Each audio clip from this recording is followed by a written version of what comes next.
кричит, а так бы... А потому что потом слово взять невозможно. Это такая аудитория, я знаю, спасибо. Не управляет.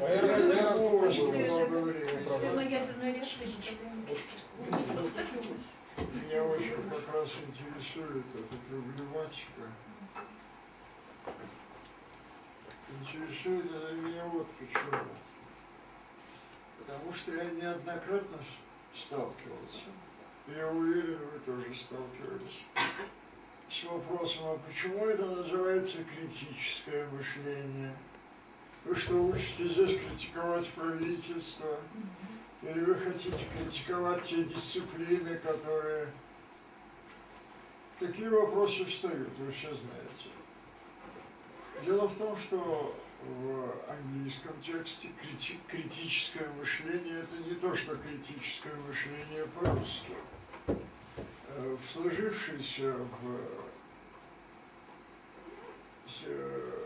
Великобритании и в Соединенных Штатах, частично и в Германии традиция означает, что если мы уберем все неправильное,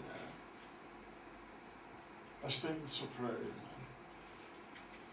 Это и есть критическое мышление. То есть я разрушаю то, что мне мешает правильно мыслить, и начинаю мыслить поэтому правильно.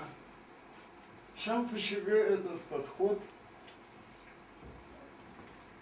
идет, ну, еще, боже мой, со времен Уильяма Оккома, о том, что ничего лишнего придумывать не надо. Хотя бы это. Почему же у нас такое, я бы сказал, подозрительное некоторое отношение к словам критическое мышление? Знаете, у нас своя традиция, она отличается от традиции англоамериканской. Заключается эта традиция вот в чем. Я вам приведу слова этого замечательного человека, просто замечательного. Я имею в виду Писарева. Имею в виду Писарева. Д. Да, знаменитого критика нашего. Вот. Который объяснил, что такое критика таким образом. Что можно разбить, то и надо разбивать. Что выдержит удар, то годится, а что разлетится вдребезги, то хлам. Во всяком случае, бей направо и налево, от этого вреда не будет и не может быть. Естественно, что такое отношение к критике, оно оставило свой след.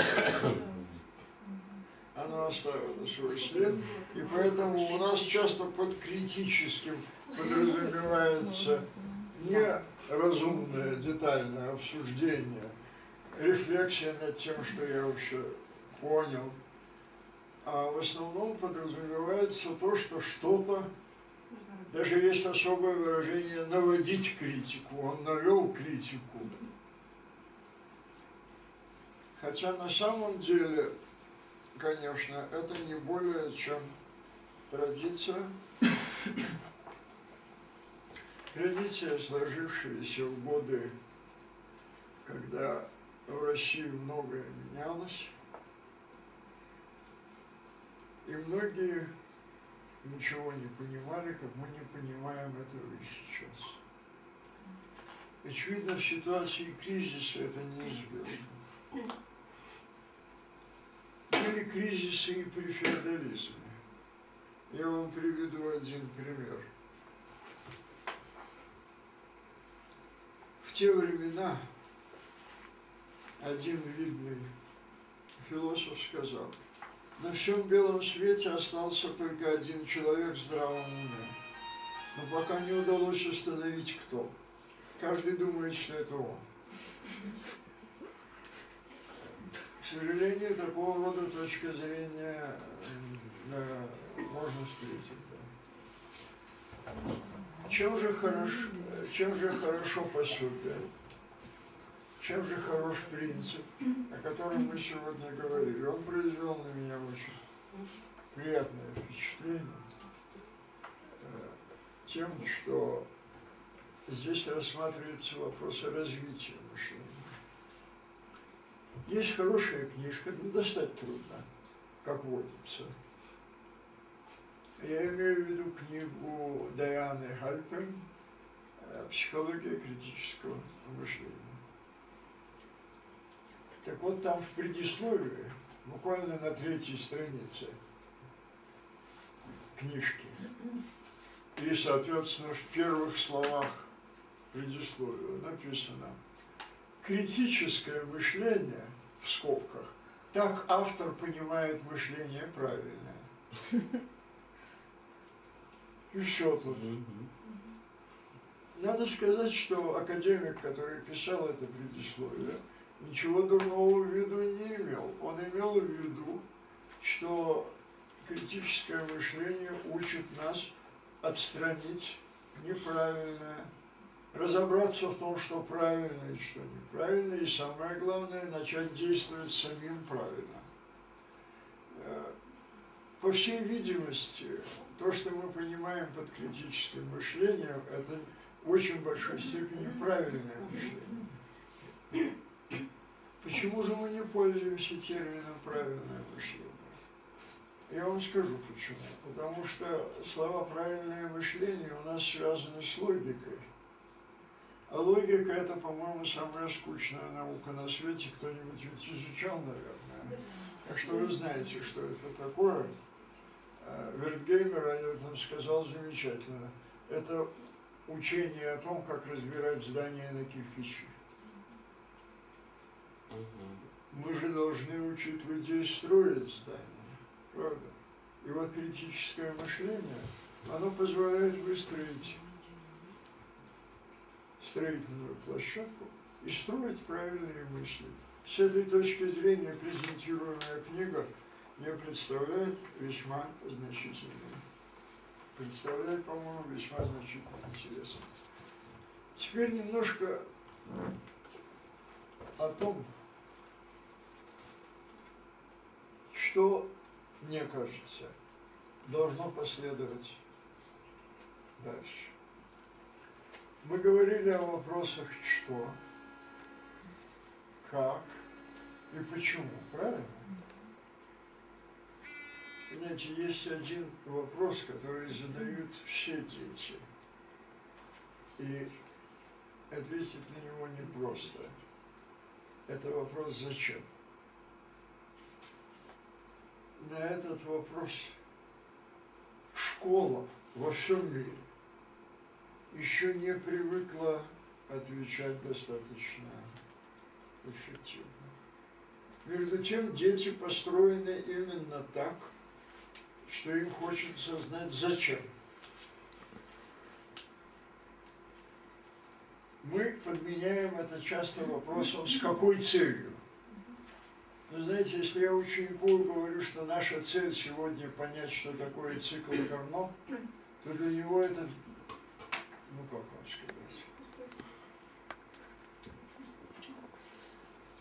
вот этот момент, зачем нам мыслить правильно, что мы можем добиться с помощью правильного мышления.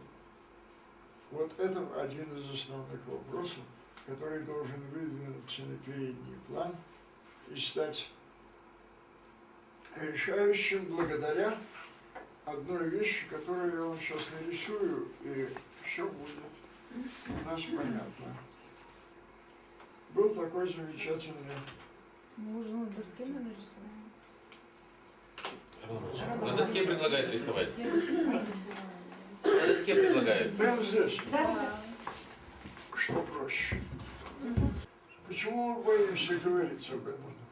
Потому что выражение «слабая воля», оно обидно, правда?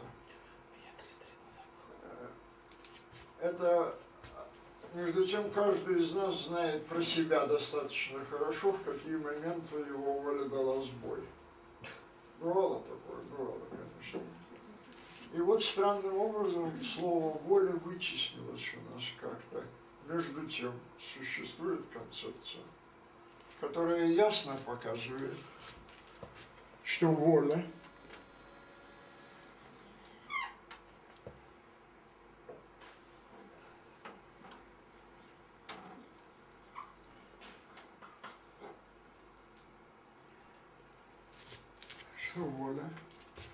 не будем сейчас определять, что это такое, потому что интуитивно все отлично знают, что такое воля. Когда они ее проявляли, когда она была слабая, все это знают. Однако, замечательный психолог Корнилов, чье имя из-за фамилии, возможно, как-то не пользуется достаточной популярностью. При советской власти Корнилов как-то была фамилия одиозная. Хотя я должен сказать, что советская власть данному Корнилову ничего плохого не сделала, а даже дала ему орден Ленина. Но фамилия есть фамилия, не оторвешься. Так вот он сказал, очень, основываясь на немецкой философии, он сделал очень простое предположение, что воля, она существует у каждого из нас, и она уходит либо вверх в интеллект, либо вниз в поведение. Два полюса. Когда она ушла в мышление, то это воля к пониманию. Это вот то, чего не хватает ученику. Потому что на самом деле ученик зачастую воли понятия не испытывает. Его, правда, учитель может увлечь. Его может увлечь решение задачи, но воля к пониманию, к сожалению, ни в нашей, ни в зарубежной школе достаточного развития не получила. Воля к поведению, к движению, к действию, она, значит, вверх – это воля к пониманию. Я понимаю, а какая у вас там буква стоит? Я. Наверху буква «Я» стоит? Я. Эго? Эго. Ага. Я. Кто понимает? Я понял. Вот именно. И, соответственно, поведение. И здесь тоже нужна воля. Вы, наверное, замечали, дорогие коллеги, что я отнимаю время, не сердитесь на меня, мне хочется просто поделиться этим. Вы, наверное, замечали, что вроде бы там, где должны дети прыгать, радоваться, и вообще, я имею в виду физкультуру, это вообще считается довольно скучный урок, честно говоря. Большого увлечения не видно. А почему? Нет воли. Воля возникает вместе с вопросом «зачем?». Когда человек просто поднимает что-то, ну штангу там, что-то его знает, ну бесполезный груз, поднял одежду, отпустил. Или бежит. От кого? Кому? Вот бежит и все. Соревнуется с секундомером. На самом деле дети хотят, да и не только дети, на самом деле дети, и не только дети, хотят уметь водить машину, танцевать, стрелять, плавать. Проще говоря, они хотят быть умными, красивыми, изящными. И если мы объяснили им, зачем они учатся, и что они от этого станут умными, красивыми, изящными, от этого появится воля. Почему? Они будут знать зачем. Объяснить человеку, зачем он решает квадратные уравнения, это, поверьте мне, я пробовал, это очень трудно. Главное, что там еще ведь два ответа бывает. Один отрицательный, другой положительный.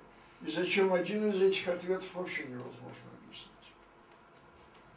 Я уже не говорю о том, что невозможно объяснить, вы, наверное, сталкивались с этим, невозможно объяснить, что такое умножение. Начинаешь объяснять, что такое умножение, и превращаем его в сложение. Вот там, 3 × 2.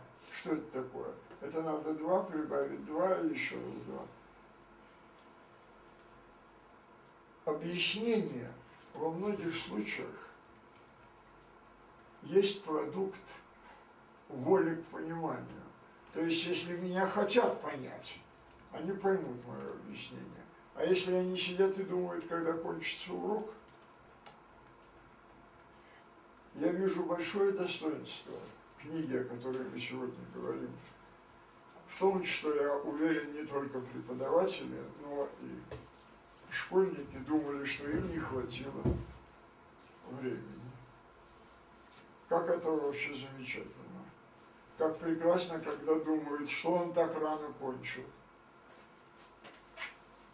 Это то, с чем мы в школе встречаемся достаточно редко.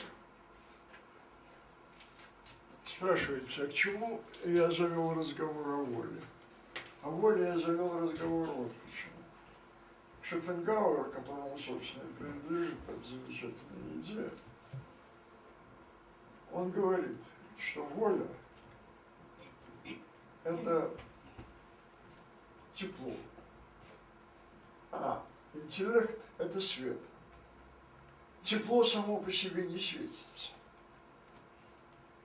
Оно начинает светиться, когда раскаляется какой-то предмет. Соответственно, движение, оно тоже есть продукт воли. Так как сырье шоколада горькое, а не сладкое, как электричество в проводе не светится, так и воля не обладает теми свойствами, которые мы можем получить с ее помощью. Это понимание и поведение. Под поведением я в данном случае имею в виду вот behavior, вот это английское понимание поведения, то есть, ну, скажем, когда шофер ведет машину, это поведение шофера. И тут возникает очень интересная, на мой взгляд, вещь, связанная как раз с критическим мышлением. Дело в том, что сам замысел научить людей правильно мыслить, это, по-моему, замечательный замысел. Задумывались ли вы, что нет такого замка, которому нельзя было бы подобрать ключа? Нет такой мины, которую нельзя было бы разминировать, вынуть из нее детонатор. Нет вообще такой задачи, которая бы была нерешима для другого человека, если задача правильно поставлена. Я думаю, что книга, о которой мы говорим, учит нас ставить задачу и учит правильно. Есть один момент, на который я в заключение хотел бы обратить ваше внимание. Ведь все это делает один определенный человек. Правда? В данном случае школьник. Или это преподаватель и школьник. Так вот, если я буду говорить то, что вы знаете, не сердитесь. Может, кто-нибудь не знает. Я имею в виду окно Джо Гарри. Коллеги знают? Или в двух словах? Рассказывайте, Арон Абрамович. Я в двух словах. Вот, посмотрите.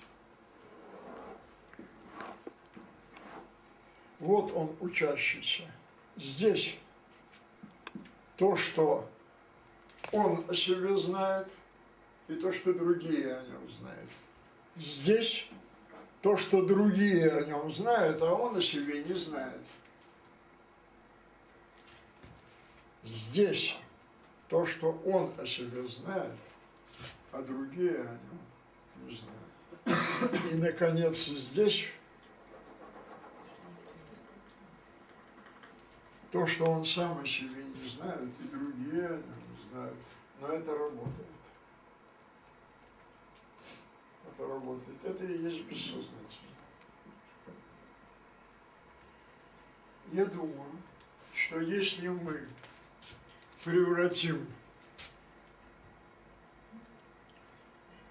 волю, которая, конечно, находится здесь, направим ее сюда, то, что человек знает о себе, соединим с тем, что о нем знают другие, мы получим тот самый урок, о котором шла речь только что, о котором мы только что говорили. Тут шла речь о преподавателе, в частности, о том, что он должен быть модератором, к примеру, координатором. Друзья, это чрезвычайно глубокая, интересная мысль. Еще во времена французской революции Эро де Сешель говорил: у нас полно судей и нет посредников. И действительно, правильно говорил потом поэт, что на витринах магазинов Пушкин, Герцен и Золя, а вокруг от прокуроров сотрясается земля. Здесь имеется в виду прокуроры не только нашей замечательной судебной системы, а то, что учитель зачастую выступает как судья учеников, ставит им оценки. Лучшая ли эта позиция? Не та ли позиция, о которой нам говорят авторы учебника? Я имею в виду позиция сопоставления взглядов, рефлексии над продуманным, совместного общения с учеником. Не эта ли позиция является более правильной, чем выставление тех или иных оценок? Вспомним, что в средние века, когда учили, конечно, неправильным вещам, но учили правильно, там учили учеников вступать в дискуссию с преподавателем. И если он побеждал, ему выдавали диплом и говорили: иди, ты уже готов. Но иногда на это уходило немало времени. Я не хочу сказать, что в средние века все было хорошо. Там тому, кто не проходил через Ослиный мост, это имелись в виду основные знания. То их может не знать только осел. Вот если человек не проходил этот Ослиный мост, на него одевали маску со ослиными ушами. Конечно, это не тот метод, которым мы должны сейчас пользоваться. Но сама мысль о том, что в школе могут развиться те навыки, которые потребуются потом в жизни и в университете, а ведь университеты Горького это была жизнь. И с этой точки зрения вся наша жизнь какой-то большой университет. А университет, как вы знаете, это сверток, в котором свернуты те, кто учит, и те, кто учится. Так вот, в этой ситуации, мне представляется, критическое мышление является одним из сильных, не единственных, из сильных способов убрать из мышления то, что ему мешает, и осветить в мышлении то, что мы от него ждем. Я еще раз воспользуюсь мандалой Юнга. Посмотрите-ка, нас все учат, что мы отражаем окружающий мир. Ну, отражаем, да, все знают. Кто в черном, кто в светлом. Нет, то есть, заходя сюда, я заранее знаю, что не будет ни одной женщины, которая будет одета в точности так же, как другая.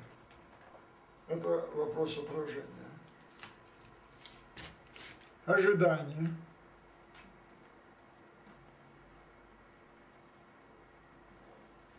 Одни ждут чего-то нового, другие, что это, когда это кончится. Отношения.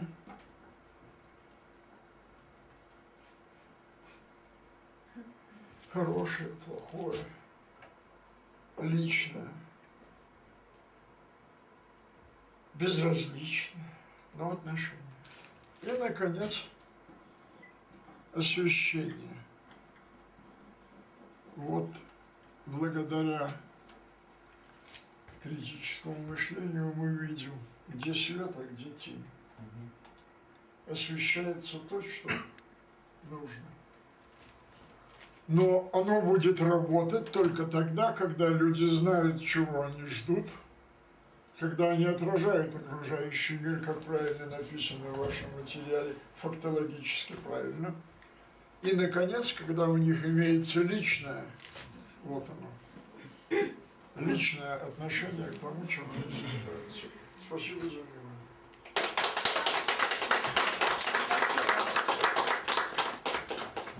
Когда речь идет о воле,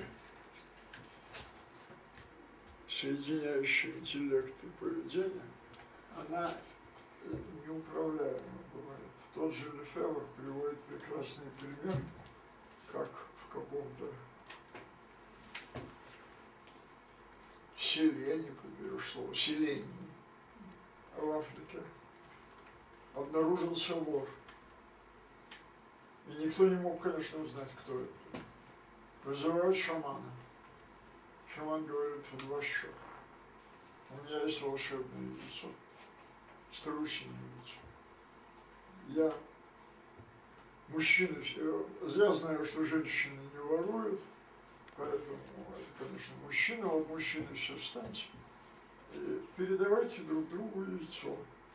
У того, кто вор, яйцо лопнет в руках. Так оно в точности и происходит. Почему? Дело в том, что вор, чувствуя, что яйцо может лопнуть сейчас в его руках, он его роняет в конце концов. Или, чувствуя, что оно выскальзывает, нажимает на него, оно лопается. Все равно. Это устройство, превращающее опасение в явь. Это устройство, превращающее опасение в явь. Я думаю, что школа будущего будет работать с такого рода компьютерами, которые будут превращать наши желания в явь. Все, спасибо.